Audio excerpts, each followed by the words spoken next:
اب جو یہ کتاب آئی ہے ملالہ کی، اس ملالہ کی کتاب میں جو کل تک لڑکی کہتی تھی، میں وہ کلپ دکھاؤں گا کہ وہ کہتی تھی کہ سم لو ون سم لو ٹو، ایک پوئٹری وہ کر رہی ہے، آئی لو ون دیٹ از یو. تو پھر وہ کہتی ہے کہ مجھے تو اس عمر میں یہ بھی نہیں پتا کہ محبت کیا ہوتی ہے.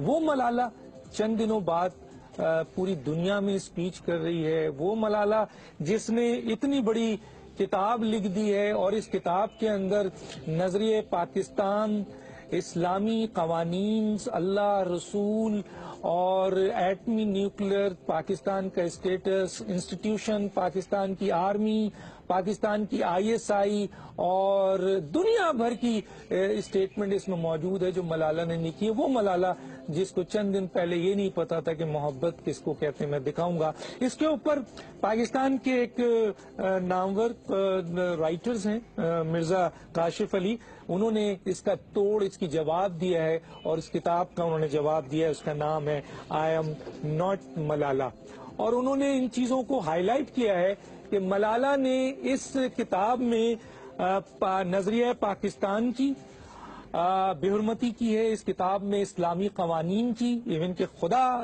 رسول، ان کی بھی جو ہے وہ باتیں ایسی کی ہیں بقول ان کے کہ وہ بے حرمتی کے ضمن میں آتا ہے. اس کے علاوہ پاکستان آرمی اور آئی ایس آئی اور پھر آگے چل کے بہت سی چیزیں ہیں.